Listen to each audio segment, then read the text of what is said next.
ordinary till you see the core side of it. And what you're looking for is the story behind the news. We bring it to you from Lagos, the commercial capital of Nigeria. Giving you all sides and political stories round the clock. Every detail from the start line to the final whistle.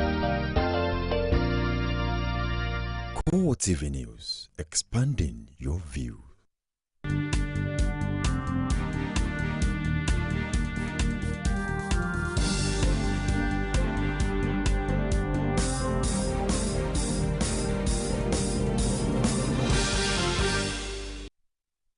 This is CoreTV News on the hour with Nifemi Oguntoye.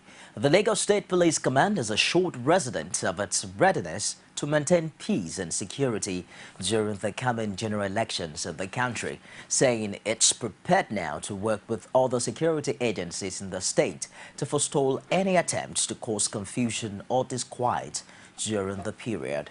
The State Commissioner of Police, Kayode Aderanti, made the assurance while fielding questions from newsmen after the weekly State Security Council meeting chaired by the State Governor Babatunde Fashola at Lagos House Marina. He further reiterated that the command would put every measure in place to ensure that no person or group disturb the peace in any part of the state, both during and after the elections. Responding to a question on the deployment of some men in black uniform on roads in the state purportedly to manage traffic, the commissioner said the only agencies recognized by the police to manage traffic in the state remained the Lagos State Traffic Management Agency, LASMA, the Federal Road Safety Commission, FRC, and the traffic section of the police. He says the state command are ready now to counter and control any situation that could bring disquiet during the elections, adding that aside the training and retraining of personnel, the command has also met with key political stakeholders in the state to urge them to play the political game by the rules. Meanwhile, Lagos State Governor Babatunde Fashola has demanded an explanation from the Independent National Electoral Commission, INEC, over the reduction of voters from 6 million to 4.8 million. Fashola made the call on the state broadcast to inform residents on the commencement of the distribution of the permanent voter cards by INEC. Abiola Oluwole has more in this report presented from our studios. Preparatory to the 2015 general election, the Independent National Electoral Commission, INEC, announced the distribution of permanent voters' card between Friday 7th and Sunday 9th of November 2014 in Lagos State. Speaking in a state's broadcast to sensitize residents on the distribution of the PVC, Governor Babatunde Fashola called on INEC to explain the reasons behind the 4.8 million voters card allotted to Lagos as against the 6 million it had during the 2011 general election. But as I address you today, my feelings are mixed and I am concerned. This is because of the reports emanating from INEC at a briefing by the Resident Electoral Commissioner in Lagos that the number of registered voters in Lagos is now 4.8 million. This is strange, it is surprising, and I believe INEC owes the people of Lagos a lot of answers, and very quickly too. At the conclusion of voters' registration exercise before the 2011 elections, the number of registered voters in Lagos, as announced by INEC itself, was 6,247,845 registered voters. This was an exercise conducted by INEC. This was an INEC announced exercise where INEC announced to us and to all Nigerians that it has secured an automatic fingerprint identification system, AFIS, to ensure the credibility of that voters register. I believe INEC owes us a duty to explain how 1,447,845 registered voters disappeared from among 6,247,845 registered voters announced by INEC before the 2011 elections. While saying that collection of the PVC kick-started the 2015 electoral process, Fashola declared Friday, 7th of November, a work-free day for civil servants in the state to enable them collect their permanent voters card. I urge employers of labor to be flexible and accommodating, to allow workers to close early on Friday, the 7th of November 2014. It is all for our collective good. As for public servants in Lagos State, I hereby declare Friday, the 7th day of November 2014, shall be a work-free day in order to enable workers to carry out this civic duty and exercise their constitutional rights. Again, I urge all employers in the private sector to kindly consider and approve any similar flexibility that gives opportunity to their employees. As the process towards the 2015 general elections gather momentum, all Nigerians are seeking free, fair and credible elections. Senate President David Mark has broken a silence on the withdrawal of security aids of the Speaker of the House of Representatives, Aminu Tambuwal. Speaking on Wednesday in the Senate chamber, Mark said although the issue is in court, he will take steps to resolve the matter. He has also vowed to protect the legislature.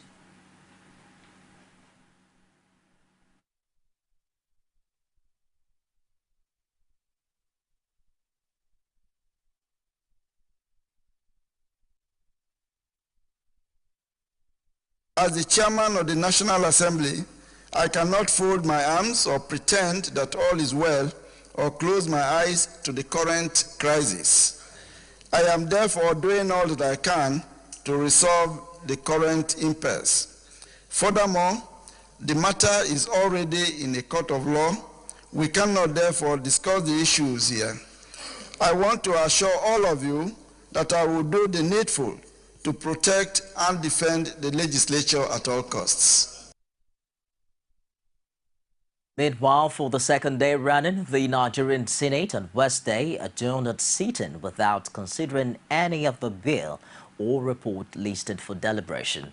The Senate adjourned till next week as a result of a protest by senators from the majority party, the People's Democratic Party, over the recent World Congress. It has now snowballed into a full-blown disruption of legislative activities to the dismay of opposition lawmakers. When the Senate adjourned within 10 minutes of sitting on Tuesday, there were suggestions that the issues at stake will be easily resolved. But by Wednesday, there were no signs of a resolution. Not even Senate President David Mark could make PDP senators abandon what seems like a strike.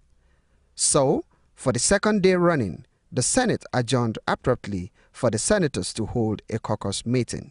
Those in favor of the motion that the Senate do not adjourn till Tuesday, 11th of November 2014 at 10 a.m. prompt, say aye. Aye. Against, say nay. Nay.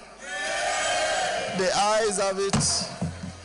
This, however, didn't go down well with opposition senators. If we in APC will come here tomorrow and sit, it should not be about personal interest, it's about the future of this country. It should be about our people. Now they are seeing injustice, they are fighting. We are seeing injustice more than 3.5 years ago.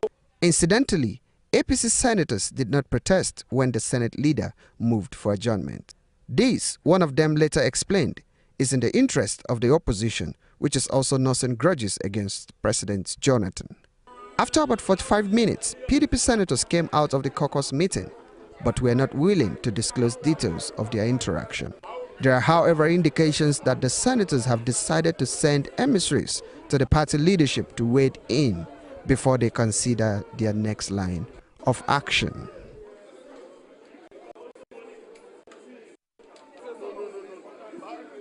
In a related issue, leader of the PDP caucus in the Senate, Victor Ndoma Egba, has confirmed that the decision to shut down legislative activities is as a result of the manner the party's World Congress were conducted. The Senate leader, who is also on the verge of losing his bid to return to the National Assembly, told journalists in Abuja that democracy is in danger. He insisted that the action of the PDP senators is in national interest. Democracy is about the people, is government of the people, by the people, for the people. And the issues at stake or the issue at stake is the people, the role of the people in our democracy. How long will this last? I believe that the issues will be resolved sooner than later. So I talk about resolution of the issues at stake. What form of resolution are we looking at? What kind of meetings are we looking at? The issues are political issues and the resolution will be political. Okay. So can this issue of automatic ticket be one of it? You'll be briefed when we finish.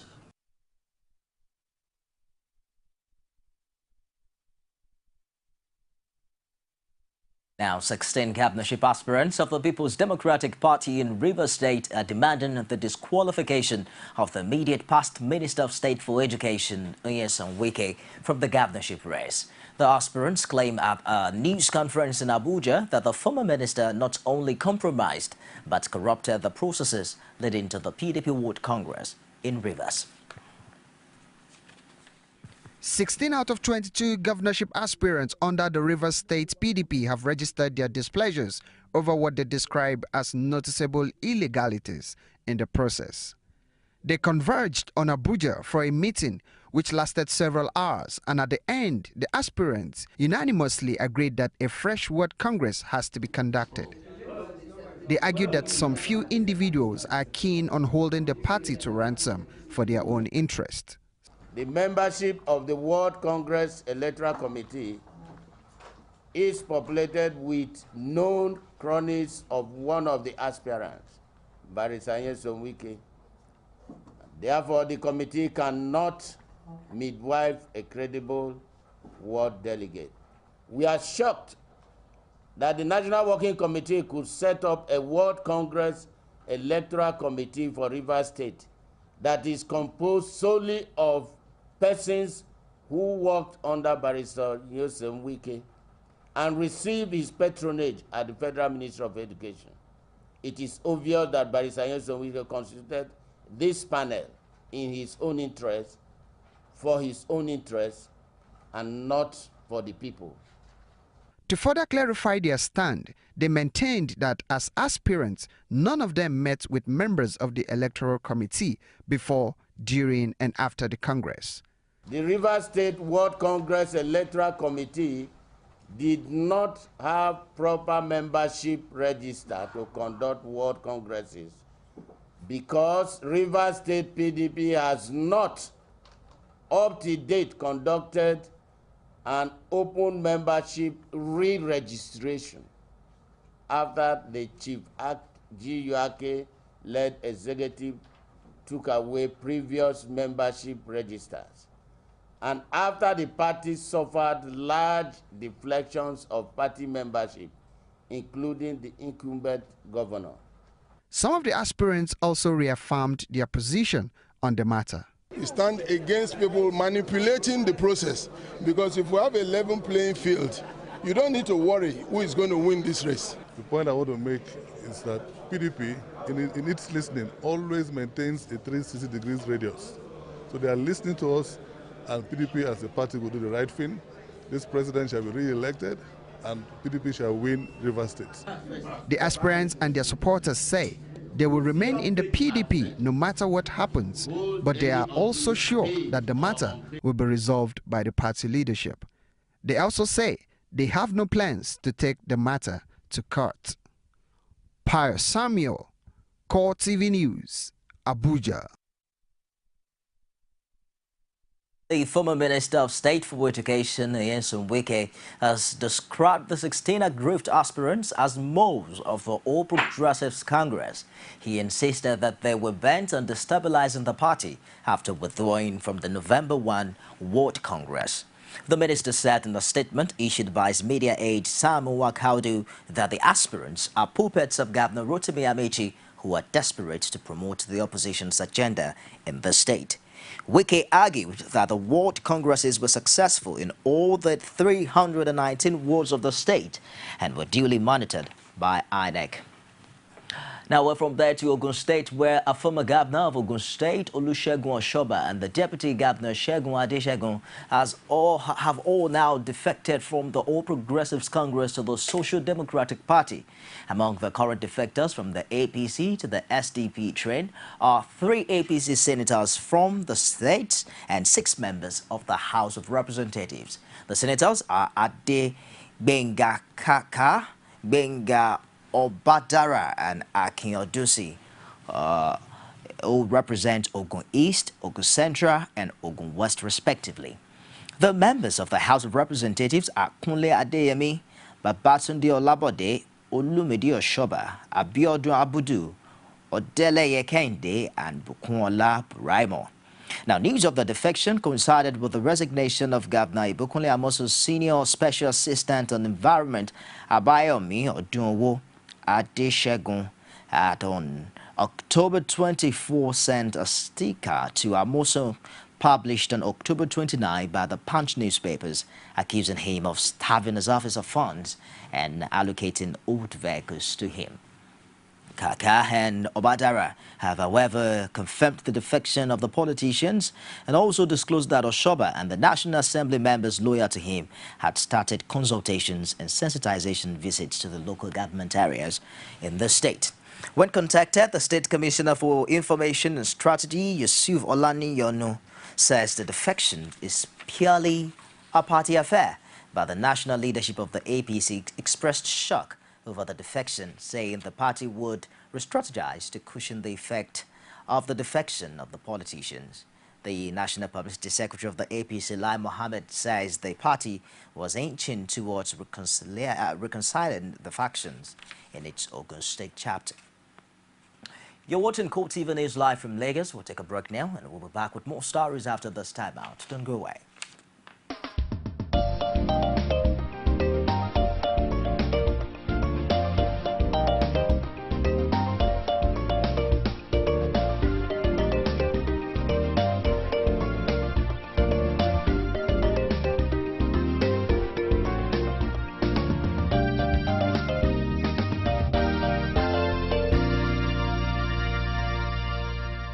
CoreTV News, expanding your view. Get all of the news items on any of our social media platforms. On Facebook, it's facebook.com/CoreTV News. And our Twitter handle is at CoreTV News NJ, as well as on YouTube. It's youtube.com/CoreTV. Leave a space and news. Gombe State government on Wednesday ordered the closure of all public and private schools in the state, a day after attack by Boko Haram sect on 2 towns in the state. CoreTV News gathered that parents who took their children to school on Wednesday were told to take them back as the schools had been closed on the orders of the government. School heads say they received a circular on Tuesday evening that all schools should be shut for security reasons. Some parents commended the state government for the action, saying it was necessary to safeguard the students. Meanwhile, Permanent Secretary Government House Sonny Jaro confirmed the development, but he said that the closure of the schools had nothing to do with security threats to the state, but a normal midterm break for students. You recall that gunmen had on Tuesday attacked Nafada and Ashaka over 130 kilometers from Gombe, barely a week after suspected terrorists had exploded a bomb at a motor park in the state capital.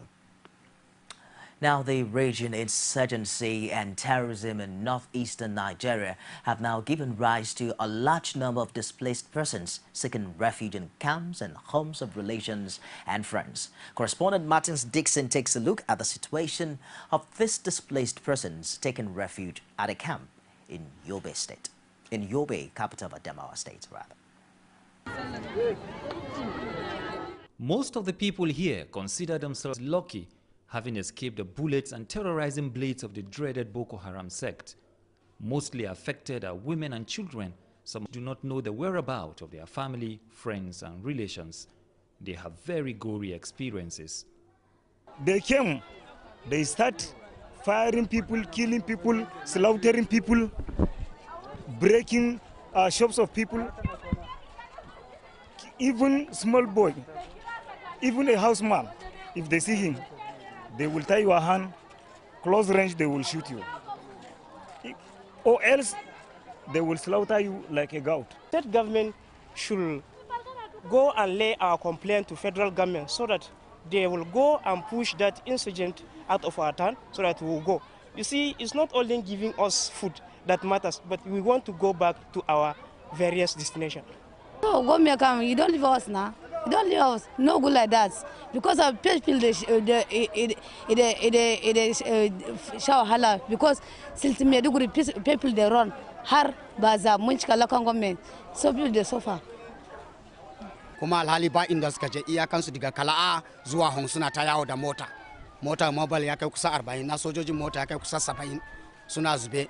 Ko jiyan da nake dawowa sun sai da ni suna interview nawa akan cewa wa yara nan wani iri yara ne. Medical personnel say the number of sick persons is overwhelming and manpower is now a major challenge. Well, they are increasing because initially we didn't have the health personnel. And now that we have the health personnel, the more they are aware that there is a functional health system or rather service, the more they troop in. So we're having more and more patients, partly due to awareness. They now know, and that's why they come more and more. So I'm actually having an increase in number of patients that come around. There are about 5 camps housing the displaced persons across the state. The situation in this camp reflects the many woes and pathetic stories of the victims. The number of displaced persons outside the camps are said to be about 98% of the total number of displaced persons in the state. Now the number of male that we have registered in this camp, there are 3,015. The number of female is 3,105. The number of under 5 children, there are 1,268. Females under 5, we have 1,290. And the general total we have here is 9,134. And we have the pregnant women, they are about 79. We have stillbirths, 5. Deaths, 8, and delivers 8. And then now, first of all, I entered this camp, I heard that there is one woman, she dead. That is why I make it to be 9 in number. Borno State Deputy Governor reiterated the resolve of his government to alleviate the suffering of his people and to also evacuate victims of the insurgency who have been taking refuge in Yola. So we have directed the state transport corporation to send a bus of 65 seater each. Yesterday we give directives, and 20 of them are here. 20 of them can accommodate about 1,300 people. Adamawa State Governor Bala James Ngilari also visited some of the camps to commiserate with the displaced persons. The number of displaced persons is increasing by the day, with hundreds of persons trapped between the Nigeria and Cameroon borders. Martins Dixon, CoreTV News, Yola. That report is on the situation of internally displaced persons taking refuge at a camp in Yola, the Adamawa state capital. We'll take a short break now and we'll be back with more on the news. Don't go away. Just going on ahead in the news, let's go outside Nigeria, where presidents of Ghana, Nigeria and Senegal have visited Burkina Faso to press the military for a speedy handover of power to a civilian ruler. The African Union says the army acted unconstitutionally when it took over after President Blaise Compaoré was forced to resign on Friday due to violent mass protests. The AU had earlier given the army a 2-week deadline, with interim leader Isaac Zida promising to comply. Zida met Senegalese President Macky Sall, Goodluck Jonathan of Nigeria and Ghana's John Mahama at the airport in the capital, Ouagadougou. A statement from President Jonathan's office said the 3-man delegation representing West African regional body ECOWAS aimed to facilitate the rapid resolution of the current political crisis in Burkina Faso.